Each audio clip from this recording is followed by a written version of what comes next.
ήρθατε στο δεύτερο podcast των υπηρεσιών διαδικτύου και ηλεκτρονικών παιχνιδιών του ΚΕΘΕΑ Πιλότος. Είμαι η Μαρία Μαρούδα και έχω παρέα μου τη σημερινή πρωταγωνίστρια που ολοκληρώνει τον κύκλο της προσπάθειάς της εδώ στον Πιλότο και θέλησε να μοιραστεί τη δικιά της εμπειρία μέσα από τα εφηβικά της μάτια. Να πούμε λίγο πριν ξεκινήσουμε αυτή την ωραία κουβέντα ότι το τραγούδι που ακούσατε στην εισαγωγή αποτελεί μία επιλογή που είναι καθαρά δική της, όπως δική της είναι και η εκτέλεση. Και ονομάζεται Duvet. Κατερίνα, καλώς όρισες. Γεια σου. Όταν συζητούσαμε για τη μουσική επένδυση αυτού του podcast, επέλεξες αυτό το τραγούδι. Και μάλιστα ήθελα να το παίξεις και στην κιθάρα σου.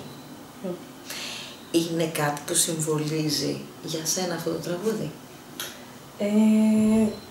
Καταρχάς το Duvet σημαίνει πάπλωμα και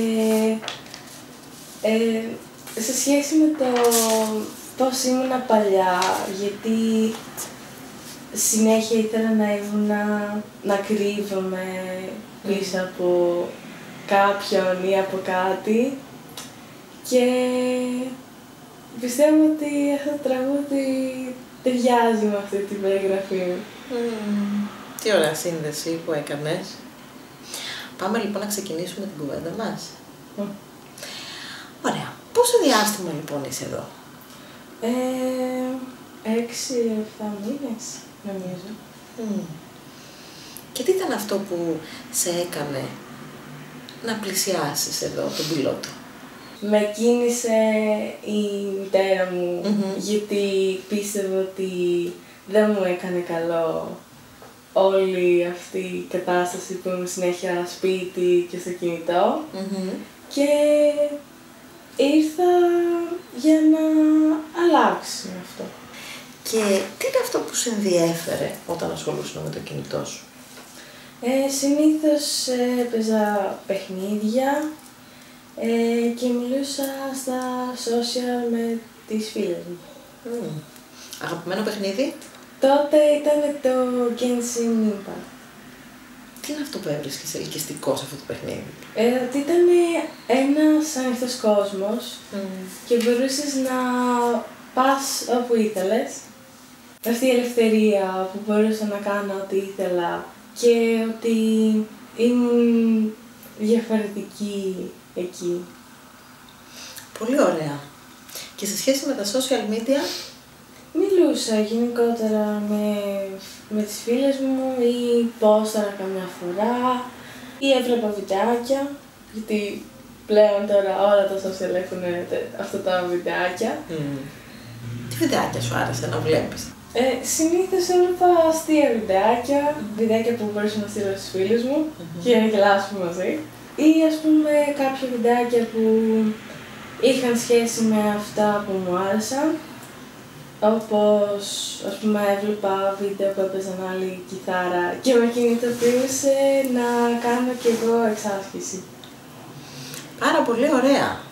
Θα αναρωτιόταν κανείς αν όλα αυτά από μόνα τους είναι κακά. Είναι κακό να είσαι στο διαδίκτυο και να βλέπεις αστεία βίντεο? Είναι κακό να είσαι σε ένα παιχνίδι που σου ανοίγει μπροστά σου έναν υπέροχο κόσμο? Είναι κακό να μιλάς με τους φίλους σου? Όχι, δεν είναι κακό, απλά κάποιες φορές όταν φεύγει εκτός ελέγχου είναι τότε που αρχίζει και γίνεται πιο σοβαρό το θέμα. Μάλιστα. Οπότε από ό,τι καταλαβαίνω εσύ αναφέρεσαι σε μια έλλειψη ελέγχου που έκανε τη μητέρα σου. Να σου πει πάμε τώρα στον Πιλότο? Ναι. Κάπως έτσι έγινε? Ναι. Και αυτό το τελευταίο εξάμηνο είναι η πρώτη φορά? Όχι, είχα έρθει και 1 χρόνο πριν περίπου, αλλά σταμάτησε απότομα ο κύκλος επειδή ήθελα ένα διάστημα για τον εαυτό μου, ένα διάλειμμα ας πούμε. Πώς ήταν η πρώτη σου φορά εδώ? Ήταν αρκετά δύσκολη γιατί ήμουν πιο ντροπαλή, πιο μαζεμένη. Στην αρχή ήθελε η μαμά. Ναι. Και μετά με τον καιρό ήθελα κι εγώ. Αλλά δεν ξέρω, μετά από κάποιο διάστημα ήταν σαν να ερχόμουν με το ζόρι, γιατί δεν ξέρω, έτσι ένιωθα και μετά σταμάτησα απότομα. Και μετά τη δεύτερη φορά ήθελα να κλείσω σωστά τον πρώτο κύκλο, αλλά τελικά κατάλαβα ότι ήθελα να συνεχίσω αυτό που είχα αρχίσει και να γίνω καλύτερη. Και πριν πάμε λοιπόν στη δεύτερη φορά και στη συνέχεια της προσπάθειάς σου, θα ήθελες να περιγράψεις έτσι λίγο πιο αναλυτικά ποιες δυσκολίες εντόπισες στον πρώτο κύκλο που ήσουν εδώ και ποια πράγματα αξιοποίησες μέσα από την εμπειρία σου εδώ. Την πρώτη φορά, δεν ξέρω, ήταν λίγο παράξενο πως ήταν όλοι τόσο, ας πούμε, ευγενικοί, τόσο χαρούμενοι και ανοιχτοί. Ενώ εσύ? Και ήμουν το ακριβώς αντίθετο. Ας πούμε και οι άνθρωποι που δουλεύουν εδώ και τα άλλα παιδιά που τύχαινε να συναντήσω ήταν όλοι πάρα πολύ καλοί. Και τότε και τώρα. Την πρώτη φορά θυμάμαι ότι είχα κάνει και κάποιες δραστηριότητες εδώ. Είχα κάνει κιθάρα, το οποίο με βοήθησε να ξεκινήσω κιθάρα κανονικά, δηλαδή να κάνω μαθήματα. Και ήθελα να ξεκινήσω και εξιφασκία, αλλά όταν τελείωσε ο κύκλος μου δεν πρόλαβα να το κυνηγήσω. Από ό,τι καταλαβαίνω αυτό ήταν κάτι που σε βοήθησε να ξανάρθεις. Ναι, ήταν και αυτό σαν ένα παράγοντα. Ένας παράγοντας. Ωραία. Και έρχεται λοιπόν ο δεύτερος κύκλος, όπως είπες πριν, να ολοκληρώσει αυτό που ξεκίνησες. Εκτός από το κλίμα εδώ, λες, και από τους ανθρώπους και από όλη αυτή την ευγένεια που αισθάνθηκες, υπήρξε κάτι άλλο που σε βοήθησε να ξανάρθεις έξω από εδώ? Σίγουρα και οι γονείς μου, γιατί έρχονταν και αυτοί εδώ και μου λέγανε, ας πούμε, συχνά τι γινότανε και μου έλεγαν, ας πούμε, γιατί να ξαναξεκινήσω κι εγώ, να έρχομαι εδώ, γιατί θα μου κάνει καλό. Είχες δει κάποιες διαφορές στους γονείς σου όσο διάστημα εκείνοι δεχόντουσαν υποστήριξη από εδώ? Είχατε διαφορές στην επικοινωνία σας στο σπίτι ή στον τρόπο που μιλούσατε? Με τον καιρό άρχισαν να κατανοούν πιο πολύ τις ανάγκες μας και να είναι πιο ανοιχτοί σε συζητήσεις. Πολύ ενδιαφέρον. Και έρχεται λοιπόν η δεύτερη φορά, η οποία σε φέρνει μπροστά σε μια απόφαση. Να συνεχίσεις, είπες πριν, αυτή την προσπάθεια που είχες ξεκινήσει.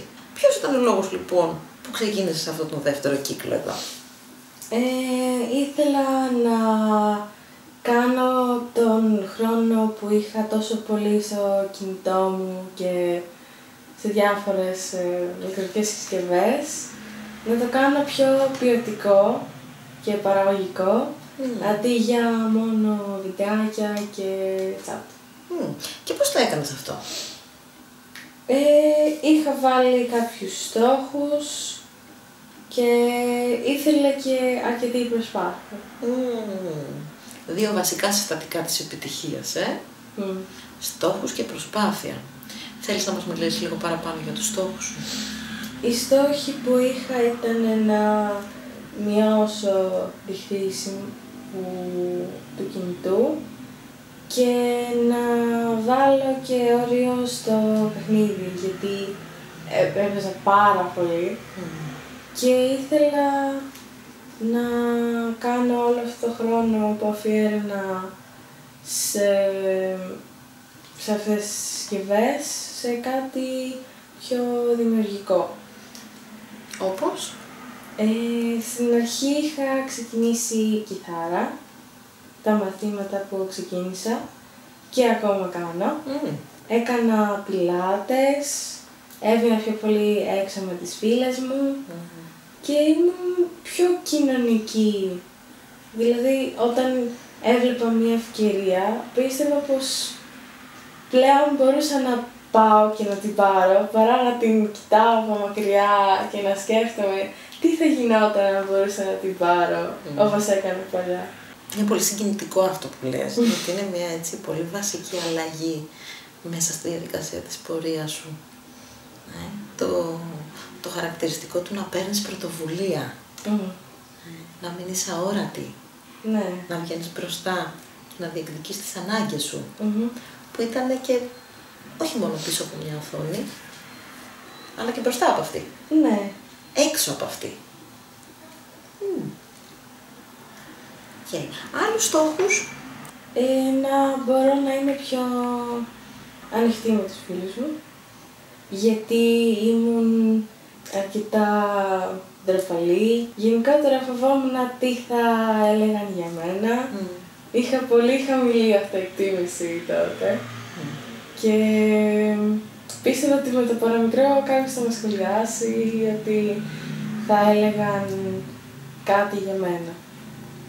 Αλλά με τον καιρό κατάλαβα ότι αυτά που μπορεί να πούνε για μένα δεν ισχύουν. Είναι αυτό που πιστεύω εγώ για μένα που ισχύει και όχι αυτό που λένε εκείνοι. Και τι σε βοήθησε να το καταλάβεις αυτό? Εννοώ, τι είναι αυτό που διαφοροποιεί μια συνομιλία μέσα από ένα chat, μιας πλατφόρμας, από μια προσωπική κουβέντα έξω σε ένα πάρκο, σε ένα καφέ ή στο σχολείο? Όταν είσαι πίσω από μια οθόνη, δεν ξέρεις ποιον έχεις απέναντί σου ή πώς νιώθει αυτός που είναι απέναντί σου, γιατί το μήνυμα είναι απλά λέξεις που γράφεις, τις στέλνεις και αυτό. Δεν υπάρχει κάποιο συναίσθημα και ακόμα με τα emojis που πλέον κάποια τα χρησιμοποιούν και σαρκαστικά, οπότε δεν ξέρεις αν είναι όντως το emoji που θέλουν να χρησιμοποιήσουν με την πραγματική του σημασία.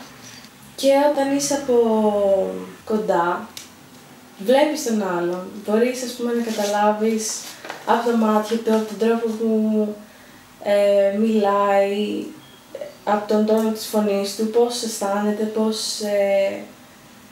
πώς σκέφτεται.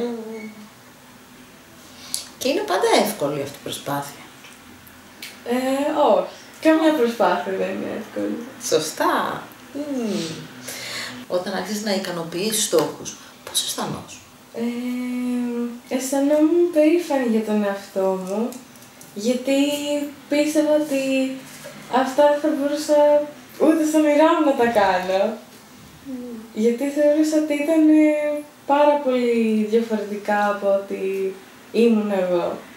Τι είναι αυτό που σε βοήθησε όταν αντιμετώπιζες τη δυσκολία? Γιατί λες, δεν είναι πάντα εύκολα, τίποτα δεν είναι μόνο εύκολο. Πιο πολύ ήθελα να αλλάξω για τους γύρω μου, γιατί πίστευα ότι αν άλλαζα εγώ προς το καλύτερο, θα ήμουν και μια καλύτερη παρέα για τους άλλους. Για να σε αποδεχτούν οι άλλοι, Ναι. Μέσα από όλη αυτή την εμπειρία σου,